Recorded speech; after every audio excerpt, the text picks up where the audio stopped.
नमस्कार, आज का एजेंडा में आपका बहुत स्वागत करते हैं। हम शुरुआत करेंगे आज का एजेंडा की, लेकिन सबसे पहले हेडलाइंस।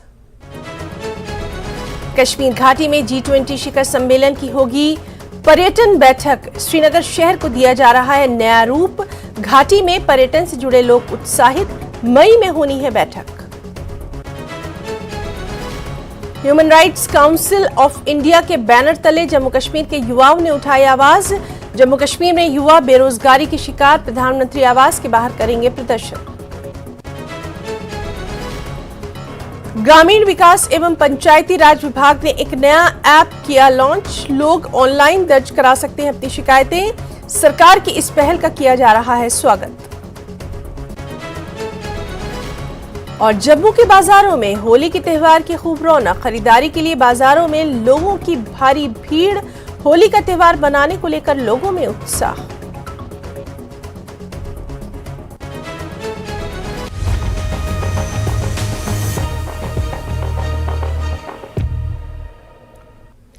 और आज का एजेंडा की शुरुआत करेंगे बेहद अहम खबर के साथ। G20 शिखर सम्मेलन की पर्यटन बैठक मई के महीने में कश्मीर घाटी में आयोजित की जाएगी। बैठक को लेकर यहां तैयारियां भी जोर शोर से जारी है। श्रीनगर शहर को नया रंग रोगन दिया जा रहा है। विभिन्न देशों के 50 से अधिक प्रतिनिधि इस बैठक में भाग लेंगे। घाटी में सियाहत से जुड़े लोग इस बैठक को लेकर बेहद पुरजोश नजर आ रहे हैं। उनका कहना यही है कि इससे विदेशी पर्यटकों के आगमन को बढ़ावा मिलेगा, यानी बैरूनी मुमालिक के सयाह ज्यादा आएंगे, उन्हें रागिब किया जा सकता है। यहाँ के लोगों को यह भी उम्मीद है कि कई देशों द्वारा लगाए गए ट्रैवल एडवाइजरी पर भी गौर किया जाएगा, उसे हटाया जाएगा। देखिए, G20 के बारे में सबसे अच्छी बात जो हुई है वो हमारी कंट्री इंडिया को इसकी प्रेसिडेंसी मिल गई है 2023 के लिए।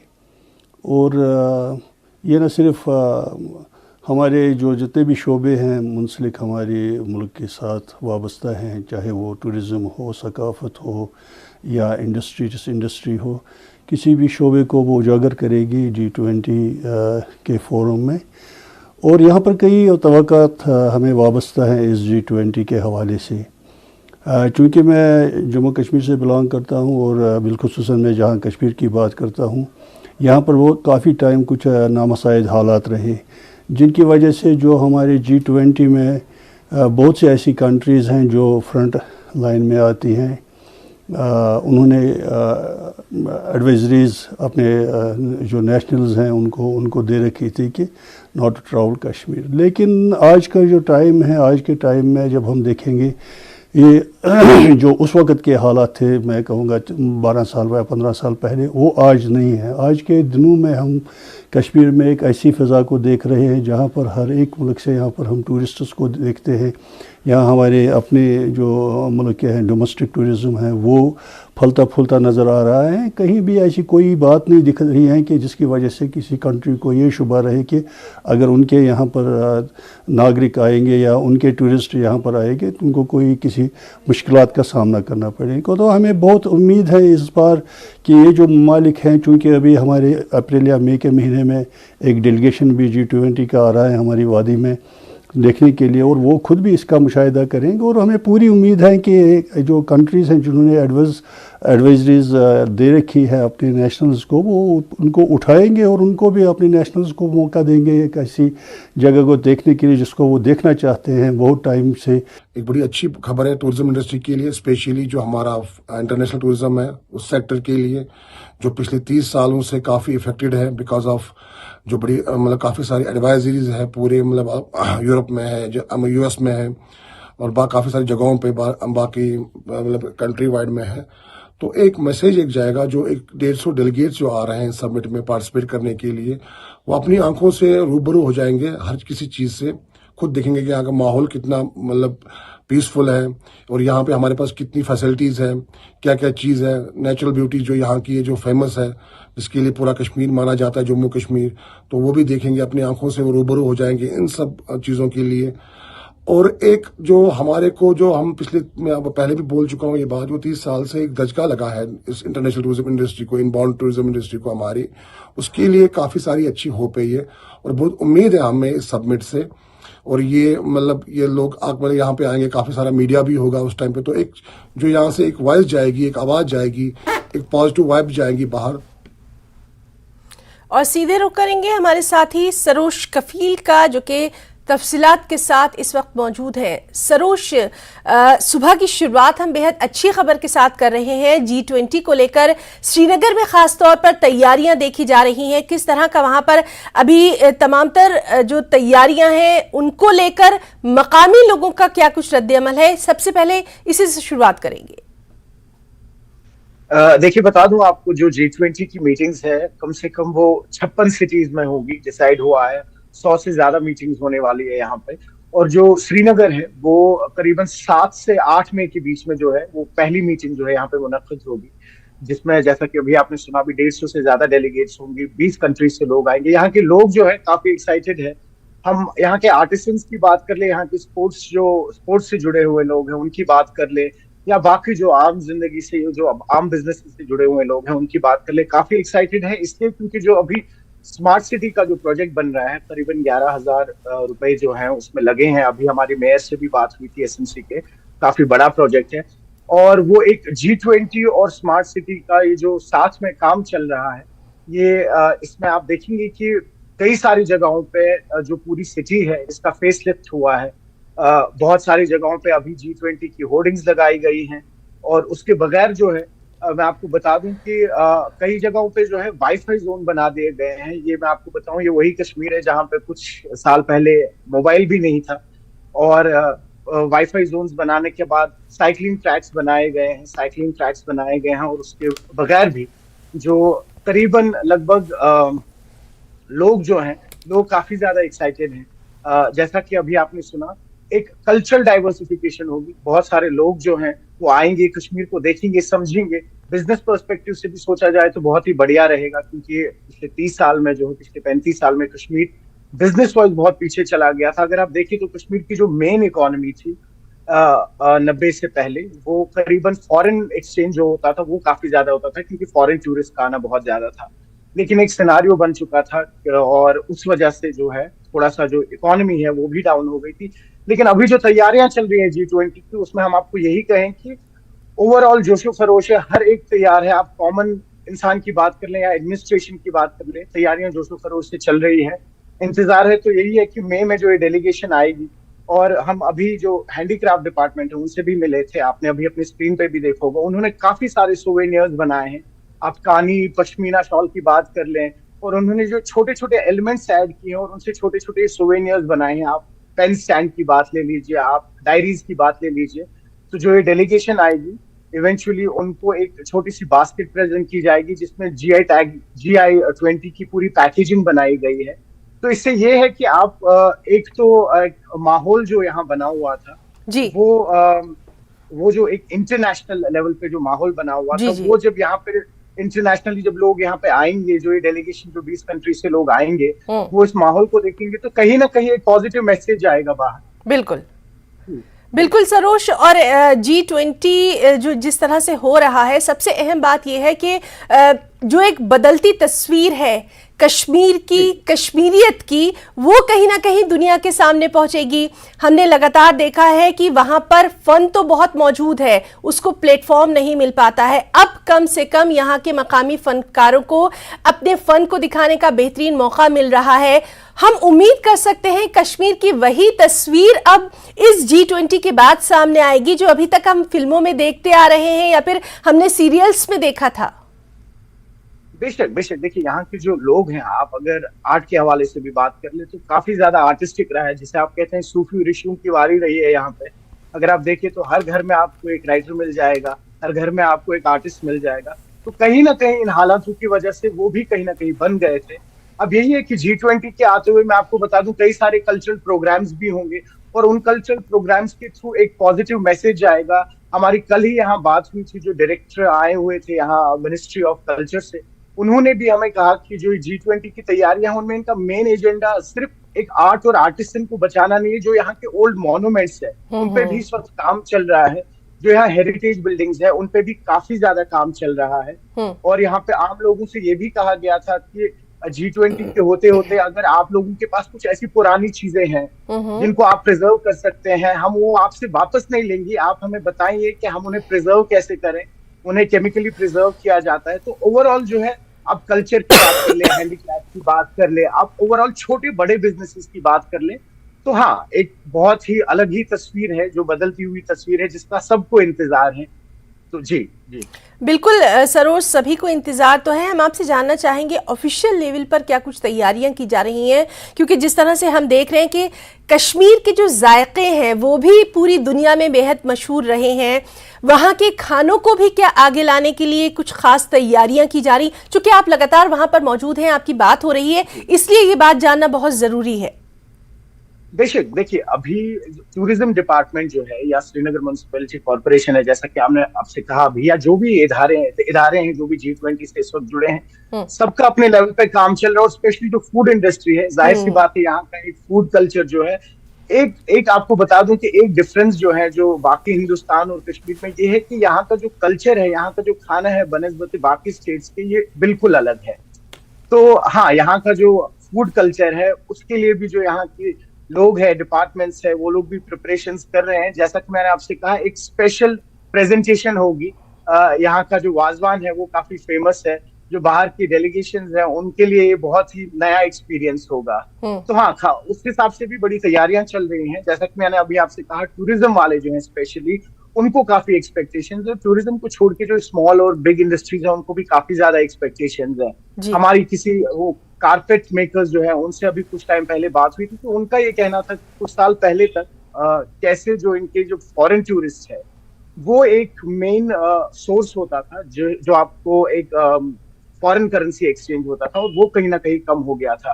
लेकिन हाँ, कहीं ना कहीं जैसा कि हमने आपसे कहा, जो ये 20 देशों से जो डेलीगेट्स आ रहे हैं, तो खाली कल्चर ही नहीं, यहाँ की जो फिजाएं हैं, यहाँ की जो बाकी चीजें हैं, वो उसको समझेंगे, उसको एक पॉजिटिव मैसेज के साथ आगे ले जाएंगे। और ये भी आपको यहाँ पे बता दूं कि एक ही मीटिंग यहाँ पे नहीं होगी, यहाँ पे 2 या 3 मीटिंग्स होगी कम से कम इन 100 मीटिंग्स में से। जी। तो वो एक पॉजिटिव साइन रहेगा। और ओवरऑल कहें तो जो यहाँ का ओवरऑल स्ट्रक्चर है इस वक्त श्रीनगर का चेंज हो रहा है। हमारी जब मेयर से बात हुई थी, उन्होंने कहा था हाँ, G20 की तैयारियां चल रही हैं, थोड़ा सा दिक्कतें हैं अभी लोगों को, क्योंकि बहुत सारी जगहों पे जो है रोड है वो खुदे हुए हैं, काम चल रहा है, जिसकी वजह से लोगों को थोड़ा दिक्कतें आ रही हैं। लेकिन उन्होंने कहा है कि 15 अप्रैल से पहले हमें टारगेट दिया गया है कि 15 अप्रैल से पहले जो है हमें यहाँ पे सब कुछ तैयार करके रखना है, क्योंकि जैसा कि मैंने आपसे कहा, उसके 2 हफ्ते या 3 हफ्ते बाद ही यहाँ पे डेलीगेट्स आएंगे।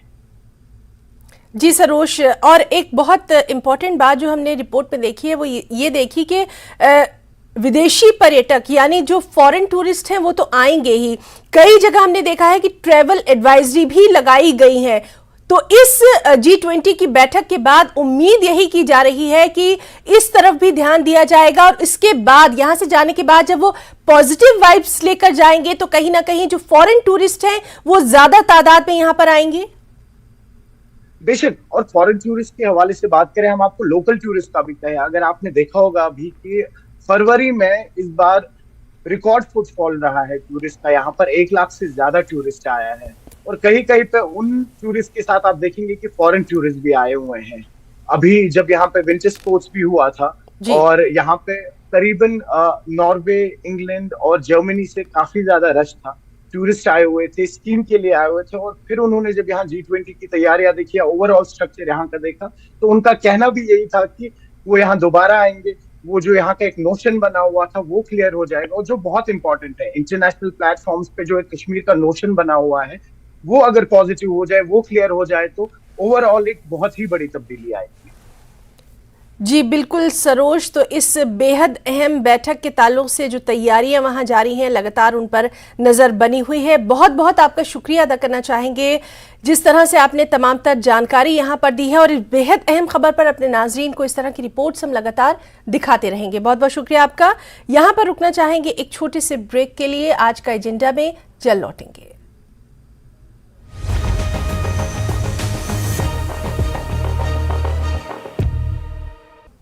ब्रेक के बाद आज का एजेंडा में एक और अहम खबर से आपको रूबरू करवाएं। Human rights council of India के यूटी चेयरमैन ने युवाओं सहित दिल्ली के लिए कूच किया है।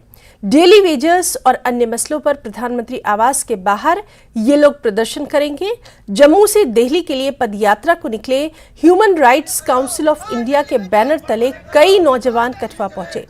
इन नौजवानों का कहना यही है कि जम्मू कश्मीर में युवा बेरोजगारी की मार झेल रहे हैं। इन मामलों को लेकर प्रधानमंत्री गृह मंत्री के आवास के बाहर आवाज बुलंद की जाएगी। मैं बोलना चाहता हूं कि जम्मू कश्मीर के अंदर जो लंबी डिमांड है हमारी ऑल डेली विजिटर्स को परमानेंट करने के लिए, रेगुलराइज करने के लिए, जो कि पिछले 20-25 साल से जम्मू कश्मीर के ऑल डेली विजिटर्स आए दिन अपना संघर्ष जो है, लड़ाई जो है वो लड़ते रहे हैं और लड़ रहे हैं। और देखते हैं कि कोई भी सरकारें आती हैं तो उनको सिर्फ वोट लेने के लिए और आश्वासन देती हैं और तारीख पर तारीख देती हैं, लेकिन उनका जो है रेगुलर पॉलिसी जो है आज तक मुहैया नहीं करवाई गई। जम्मू कश्मीर की जो सरकार है उन्होंने भी आज तक दिल्ली तक मुझे लगता पहुंचाया, क्योंकि अगर वो दिल से अगर डेली विजरों के साथ इंसाफ के साथ खड़े होते तो वो कब के जो है वो परमानेंट हो गए होते। जो मेमोरेंडम है वो प्रधानमंत्री जी के आगे रखेंगे कि कम से कम उनकी पॉलिसी जो है वो बनाई जाए, उनको रेगुलराइज किया जाए। विकास क्या हो रहा है? आज 30% जो है बेरोजगारी हो गई है, महंगाई देखो आप कहाँ पहुँच गई है। कौन सा विकास हो रहा है? मैं कहता हूं हमें कुछ नहीं चाहिए, कम से कम पहले जो है हमें रोजगार दीजिए। और सीधे रुक करेंगे, हमारे साथ मौजूद है हमारे साथी चरणजीत। लगातार इस अहम खबर पर हम बने हुए हैं, आपसे जानना चाहेंगे इनकी क्या मांगे हैं और अभी तक उन मांगों की ओर ध्यान क्यों नहीं दिया गया था जो कि इन्हें दिल्ली तक का रुख करना पड़ा।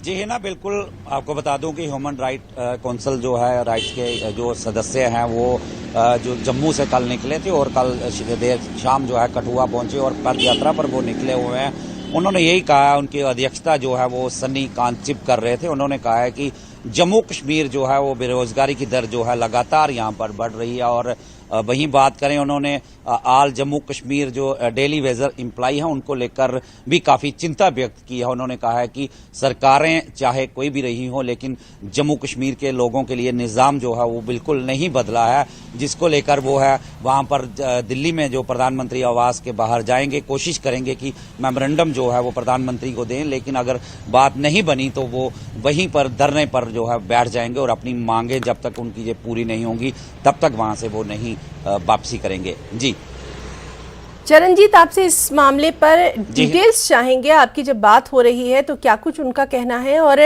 किस तरह से उनके साथ और भी लोग जो हैं वो जुड़ते चले जा रहे हैं, क्योंकि बात जो है वो युवाओं की है, उनके रोजगार की है। तो देखा जा रहा है कि ज्यादा से ज्यादा लोग जो हैं वो अब दिल्ली के लिए कूच करने को तैयार नजर आ रहे हैं।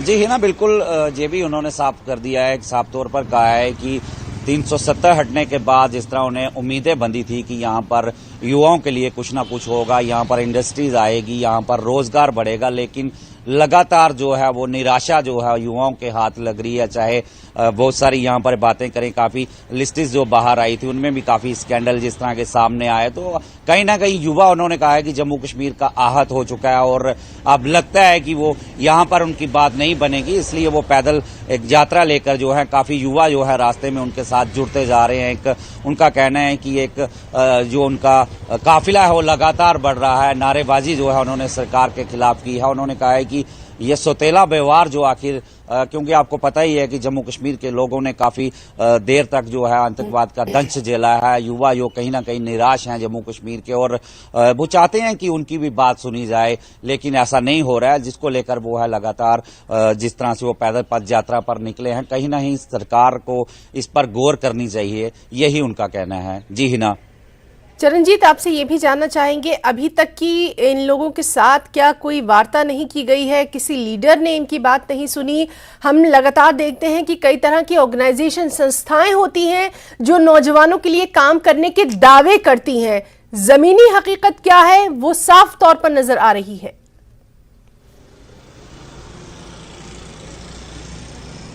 बिल्कुल ही ना, उन्होंने कहा है कि निराशा जिस तरह हाथ उनके लगातार लग रही है, सरकारें बदली लेकिन निजाम नहीं बदले, युवा जो हैं कल भी जो है वो कहीं ना कहीं शिकार होते रहे हैं इन यो वादे और दावे किए जाते रहे सरकारों के कि युवाओं को रोजगार दिया जाएगा, युवाओं को कहीं ना कहीं उनके लिए कुछ ना कुछ सरकार जो है वो सोचेगी, लेकिन अब तक जो है वो ऐसा कुछ नहीं हुआ है। इसलिए जो विरोध जताने के लिए उन्होंने दिल्ली की ओर रुख किया है कि आखिर क्या लगता है कि दिल्ली की जो सरकार वहां पर केंद्र सरकार है कहीं ना कहीं वो उनकी ओर ध्यान देगी, उनका ध्यान जो है अपनी ओर बटाना चाहते हैं, इसलिए वो तो देखना अहम रहेगा कि क्या इन बेरोजगार नौजवानों की बात जो है सुनी जाती है। इस अहम खबर पर लगातार आपसे आगे भी अपडेट लेते रहेंगे। चरणजीत, बहुत बहुत शुक्रिया आपका तमाम तर जानकारी के लिए। इंटरपोल से खबर है, इंटरपोल ने जारी किया है रेड कॉर्नर नोटिस। डेरा सच्चा सौदा के 3 समर्थकों के खिलाफ ये रेड कॉर्नर नोटिस जारी किया गया है। गुरतेज सिंह, अमरीत सिंह और अवतार सिंह आरोपी मोड़ मंडी में हुए बम ब्लास्ट के हैं। साल 2017 में धमाका हुआ था, 5 बच्चों सहित 7 लोगों की मौत हुई थी। तो इंटरपोल ने ये रेड कॉर्नर नोटिस जारी किया है। डेरा सच्चा सौदा के 3 समर्थकों के खिलाफ ये नोटिस जारी किया गया है। गुरतेज सिंह, अमरीत सिंह और अवतार सिंह मोड़ मंडी में हुए बम ब्लास्ट के आरोपी हैं। साल 2017 में ये धमाका हुआ था, 5 बच्चों सहित 7 लोगों की मौत हुई थी। तो अहम खबर, इंटरपोल ने रेड कॉर्नर नोटिस जारी किया है। डेरा सच्चा सौदा के 3 समर्थकों के खिलाफ ये नोटिस जारी किया गया है। गुरतेज सिंह, अमरीत सिंह और अवतार सिंह। और सीधे रुक करेंगे दिल्ली का, हमारे साथ मौजूद है हमारे साथी शंकर आनंद। शंकर आनंद, बेहद अहम ये खबर है, इस पर डिटेल्स चाहेंगे। रेड कॉर्नर नोटिस जो है वो जारी किया गया है, आपके पास क्या कुछ तफसीलात हैं?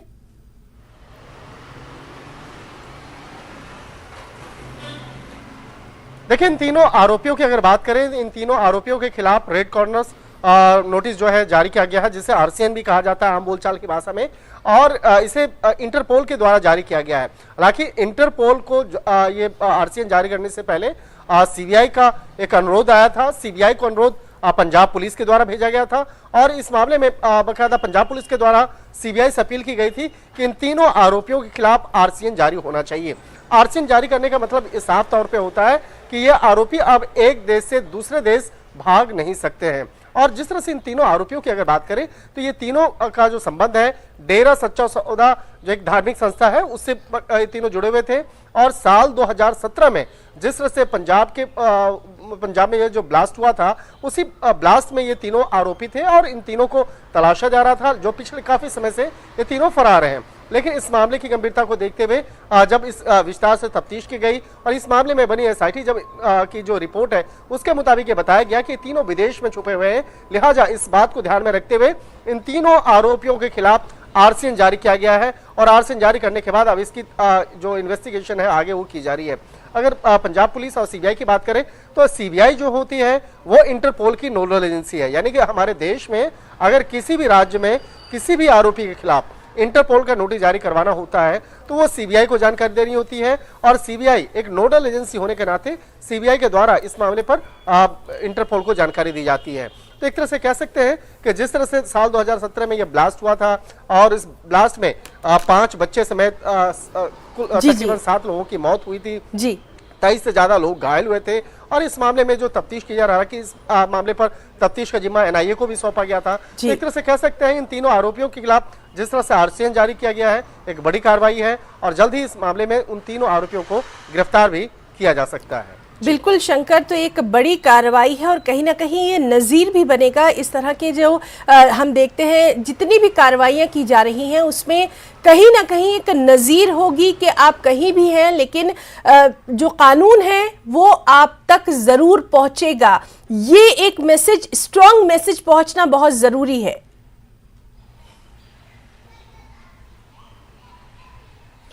देखिए, इस पूरे ब्लास्ट की अगर बात करें तो जिस तरह से इन तीनों की भूमिका आई थी, जिस तरह से बकायदा एक आरोपी प्रेशर कुकर बम प्लांट जी, किया गया जी, था जी। और एक कार के अंदर प्लांट किया था। हालांकि वो कार जो है वो सिरसा से लाया गया था और जिस तरह से पूरे इस बम धमाके को अंजाम दिया गया था, हो सकता था ये बम धमाका और बड़ा हो सकता था, लेकिन जिस वक्त में धमाका हुआ था उस वक्त में बहुत ज्यादा लोग उस मंडी में नहीं थे और जिसके चलते वहां पर 7 लोगों की मौत हुई थी, 23 से ज्यादा लोग घायल हुए थे।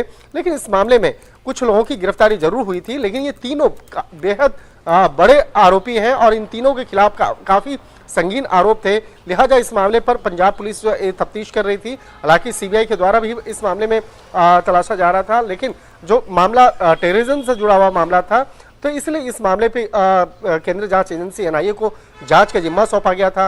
लेकिन इन तीनों की जो भूमिका है वो पंजाब में कुछ अन्य मामलों में भी थी। लिहाजा इस बात को ध्यान में रखते हुए पंजाब पुलिस के द्वारा इस मामले पर सीबीआई से अपील की गई कि इस तीनों आरोपियों के खिलाफ आरसीएन जारी करना चाहिए, यानी कि रेड कॉर्नर नोटिस जो है वो जारी होना चाहिए। और इन तीनों के खिलाफ जिस तरह से आरसीएन जारी किया गया है, कहा जा सकता है कि इन तीनों की जो तीनों का जो लोकेशन है हाल फिलहाल में वो विदेश में देखा गया है और ये कनाडा में और कुछ दूसरे देशों में रह रहे अन्य जो इनके साथी है उसके संपर्क में लगातार बना हुआ था। जी जी, तो एक तरह से कह सकते हैं कि भारत में इस तरह के आपराधिक मामलों को अंजाम देने के बाद जिस तरह से विदेश में छुपा है, इसीलिए इस लिहाज से इन तीनों के खिलाफ आरसीएन जारी किया गया है। बिल्कुल शंकर आनंद, बहुत बहुत आपका शुक्रिया अदा करना चाहेंगे बेहद अहम जानकारी दर्शकों को देने के लिए।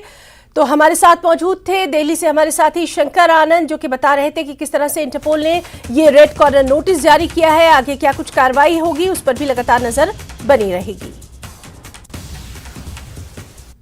और आज के एजेंडे में फिलहाल इतना ही। नमस्कार।